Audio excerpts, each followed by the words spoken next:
នៅក្រោមម្លប់ឈើដ៏ធំមួយមកខ្ទមកំសត់មានប្តីប្រពន្ធមួយគូកំពុងតែអង្គុយទន្ទឹមគ្នាប្តីឈ្មោះថានាងវិតនាយវិតនិងប្រពន្ធឈ្មោះថានាងដាប្តីប្រពន្ធពីរនាក់ស្រឡាញ់គ្នាណាស់បងហាឥឡូវយើងឈប់គិតពីរឿងអនាគតសិនទៅហើយវាក៏ពេលល្ងាចដែរអញ្ចឹងអូនសូមបងចេញទៅផ្សារសិនបន្ទាប់ពីនិយាយចប់ប្រពន្ធក៏បានដើរចេញផុតទៅទុកឲ្យតែប្តីនៅអង្គុយលើកាំចិន្តាម្នាក់ឯង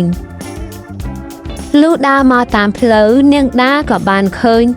តូបលក់ផ្លែឈើមួយតូបនោះគឺជាតូបរបស់មីងសំភ្លាមនោះនាងក៏បានឈប់នៅទីនោះហើយមីងសំក៏និយាយទៅកាន់នាងដា伟达ជួយទិញផ្លែឈើមីងមួយគីឡូទៅក្មួយមីងរត់មិនដែលសោះឲ្យសាដល់មួយយេនេះអត់មានមនុស្សនេះដល់កាទេតាមីងចាំខ្ញុំជួយទិញអូអរគុណហើយណាក្មួយសម្លាញ់ដែលបានជួយទិញមីង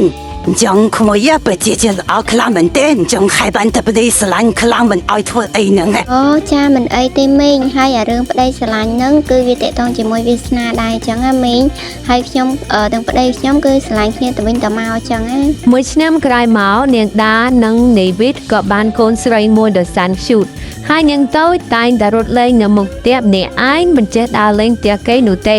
រៀងរាល់ពេលឪពុកម្ដាយកំពុងតែរវល់ឬមួយក៏ទៅណាមួយនាងតូចតែងតែរត់លេងម្នាក់ឯងនៅមុខផ្ទះនៅក្រោមតាមឈើនោះថ្ងៃមួយនេវិតក៏ជួបសង្សារចាស់បងវិតាបងសុខសប្បាយអត់ហើយរាល់ថ្ងៃបងសុខទុក្ខមិនហើយឲ្យខ្ញុំសំទោសដែលការនឹងខ្ញុំការចោលបងឯងមិនអីទេដែលសារតែឥឡូវនេះខ្ញុំមានប្រពន្ធកូនហើយចឹងហើយខ្ញុំមិនទៅខ្វល់អីពីរឿងអតីតកាលទេយើងក៏ធ្វើជាអ្នកស្គាល់គ្នាទៅមិនបាច់មកតាកតងបងអូនតែពេលនេះអូនដឹងខ្លួនខុសហើយថាអូនមិនអាចខ្វល់បងឯងបានទេចឹងហើយបងឯងត្រូវតាអូនមកត្រឡប់មករកបងឯងវិញហើយលីណានិយាយចាប់នាវិតក៏ដើរចេញទៅដោយមិនតបពេលនោះនាងលីណាក៏បាននិយាយថារងចាំចម្លើយបងនៅពេលដែលបងត្រឡប់មករកអូនម្ដងទៀតច្រើនថ្ងៃកន្លងផុតទៅនៅផ្ទះគ្រួសារតូចហើយប្រពន្ធកូនគឺបាននៅអង្គុយជុំគ្នាសប្បាយអរនៅក្នុងមុខផ្ទះតែម្ដងបងងាឲ្យអូនសុំលុយខ្លះមកដោយសារតែលុយបងឲ្យអូនថ្ងៃមុនហ្នឹងអូនបានទិញថ្នាំនឹងទៅដល់កូនឲ្យកូនអស់ហើយចឹងហើយអូនគ្មានលុយទៀតទេសម្រាប់ទៅទិញម្ហូបតែគេលុយទៅខ្ញុំទៅឲ្យ50000មួយខែមុនសោះឥឡូវមិនទាន់បានដល់មួយខែផងមិនបានអត់ឆាយបានមួយខែអញ្ចឹងលុយ50000គេទៅនាងពិតជាចាយខ្ជិះខ្ជាយខ្លាំងមែនតើមិនដឹងទៅយកលុយនោះទៅបំផ្លាញនឹងរបស់អីខ្លះទេបានតែអស់លុយ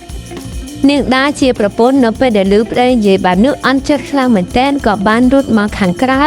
ដើម្បីធ្វើការបញ្ចេញអារម្មណ៍ម្នាក់ឯងពេលនោះនាងក៏បាននិយាយថាអើយជីវិតខ្ញុំអើយហេតុអីក៏ពិបាកម្លេះភ្លាមនោះមានលោកតាមួយក៏បានដើរមកហើយដើរម្ដងបរោនាងពេលនោះដែរលោកតាក៏បាននិយាយទៅកាន់នាងថាចាស្រីអើយជីវិតគ្រួសារក៏ពិបាកនឹងឯងតែមានឆ្លុកនេះខ្លាំងចង្ហើយសំខាន់យន់ជាមនុស្សស្រីយន់ត្រូវចេះតែរៀនអត់ធ្មត់ណែចាលោកតាខ្ញុំបានខំប្រឹងរៀនអត់ធ្មត់អស់ពីសមត្ថភាពហើយតែខ្ញុំមានអារម្មណ៍ថាប្តីខ្ញុំដូចជាមានស្រីមិនទេតែក៏អរគុណលោកតាដែលមកដាស់តឿនចៅបន្ទាប់ពីនិយាយចប់នាងដាក៏បានដើរត្រឡប់មកផ្ទះវិញតែបែរជាឃើញប្តីនឹងស្លៀកពាក់ស្អាតបាតឡើងសង្ហាតែហ្មងពេលនោះនាងក៏អីគេលើចេះថាឲ្យតិចតួចចេះរត់អីទៅឯណាជាមនុស្សស្រីបែបចឹងមែនចឹងមិនគ្រូសាគ្មានរីចម្រើនរត់នៅជាមួយគ្នាមួយឆ្នាំហើយមិនឃើញមានអីរីចម្រើនទៅបងស្លៀកពាក់សាច់បាតតាណានឹងបងឲ្យបងទៅណាដែរទៅជាមួយអ្នកណាមកប្រហែលអត់បានមកវិញឲ្យបងមានបានហូបបាយនៅឲ្យអូនសំទោសមិនតែបាននៅរៀបចំមកហូបឲ្យបងនាងភ្លាមនោះនាងលីណាក៏បានដើរមករកដេវីតដល់ក្នុងផ្ទះតែម្ដងចំណែកឯនាងដាជាប្រពន្ធបានត្រឹមឈរភ្លឹកហើយគេថាប្តីខ្លួនមានស្រីមែនទេចឹងភ្លាមនោះស្រាប់តែនេវិតក៏បាននិយាយទៅកាន់នាងដាជាប្រពន្ធថានេះខ្ញុំចេញទៅក្រៅខ្ញុំជួបផ្ទះជួបបន្តិចហើយចឹងហើយនាំកូនហូបបាយហើយចូលកេងមុនចុះមិនបាច់ចាំខ្ញុំទេហើយក៏មិនបាច់សួរនាំខ្ញុំទៅណាដែរបន្ទាប់ពីនិយាយចប់នាងលីណានិងនេវិតក៏បានដើរបណ្ដាលគ្នាចេញទៅទុកឲ្យនាងដាជាប្រពន្ធឈរធ្វើភ្លឹកស្លាន់នៅទីសាធារណៈនេវិតហើយនិងនាងលីតាអង្គុយអោបក្រសោបគ្នាដោយមិនខ្មាស់អំពីមហាជននីដាទៅវិញទៅមកឡើយចឹងបន្ទាប់ពីពេលនាងងាកមកដល់នេវិតក៏បានជូនដំណើរនាងដាមកដល់មុខផ្ទះតែម្ដងចំណែកឯនាងដាក៏បានដើរតាមនេវិតពីក្រោយឆ្មាក់ហ្មង បងវិដាឲ្យខ្ញុំសុំទោសដែលធ្វើឲ្យគ្រួសារបាយនឹងបែកបាក់គ្នាប៉ុន្តែខ្ញុំពិតជាមិនអាចបាត់បង់បងមែនទែនហើយក៏អរគុណបងដែលមករកខ្ញុំ អីទេបងក៏អរគុណអនឯងដែលត្រឡប់មករកស្រឡាញ់បងដូចដើមវិញរឿងគ្រប់យ៉ាងមកពីប្រពន្ធបងនឹងខ្ជិះជាចាយអីមិនដងទើបធ្វើឲ្យបងបែកចិត្ត ងារពេលយប់នៅផ្ទះរបស់នាងដាជីវិតក៏បានដើរចូលមករកឃើញឪម្ដាយហើយនឹងកូនកំពុងតែឈរចាំភ្លាមនោះនាវិតក៏បាននិយាយទៅកាន់ប្រពន្ធថា បាននិយាយចេះស្ដាប់គ្នាចង់ខ្ញុំប្រាប់ថាបែកខ្ញុំចាំខ្ញុំទេឲ្យនំកូនចូលដេកទៅចឹងខ្ញុំមកយប់ច្រើនតែខែបកូនឈឺបានណាមើលនិយាយមិនចេះស្ដាប់គ្នាចឹងហើយទៅខ្ញុំលេងចោលនឹងទៅពិសំថាខ្ញុំមិនចង់ថាឲ្យទេតិចថាខ្ញុំសំដីអាក្រក់ បងមកបិតាគិតតែបន្តខ្ញុំបងមិនដែលសួររកហេតុផលទេមិនបានតកូនមិនដេកឲ្យសារតែកូននឹងយំរតែបងខ្ញុំលួងរហូតបាយក៏មិនញ៉ាំទៅក៏មិនស្រែកយំរតែបងឲ្យខ្ញុំធ្វើម៉េចទៅបងមិនដល់គិតតែបន្តបងគិតថា បានអាទិត្យកន្លងផុតទៅនាងលីណាក៏បានមកកាក់ភ្លើងនាងដាហើយនឹងកូនស្រីរបស់នាងពេលនោះនាងដាក៏បាននិយាយទៅកាន់នាង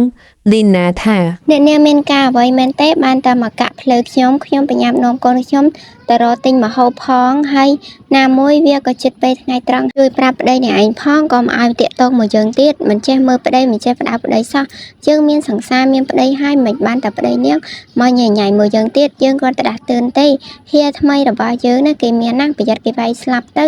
ខ្ញុំគ្រាន់តែប្រាប់យកបំណងល្អទេក្នុងនាមខ្ញុំជាសង្សារចាស់របស់គាត់នាងឲ្យចេះមើលប្តីខ្លះ នៅឯផ្សារមកទប់មីងសំនាងលីណាបានមកដើរហៀថ្មីខ្សែកឡើងប៉ាន់ក៏ដៃពេលនោះនាវិតខឹងណាស់ក៏បានដើរតម្រង់មករកនាងលីណា យាម្នាក់នឹងឲ្យតាមអត់លោកខ្ញុំថ្ងៃមុនហ្នឹងហៀឯងមិនឲ្យកូនចៅសេរីចេញទៅបញ្ញាប់ចេញទៅប្រយ័ត្នខ្ញុំនឹងទ្រាំមិនបាន ក៏ពីឃើញពីចរិតលីណានាវិតក៏បានរត់មករកប្រពន្ធវិញពេលនោះនាវិតក៏បាននិយាយទៅកាន់ប្រពន្ធថា ឲ្យខ្លួនសុំតបប្រពន្ធផងlạiខ្លួនជ្រួយមួយពេខ្លួនពិតជាគ្មាន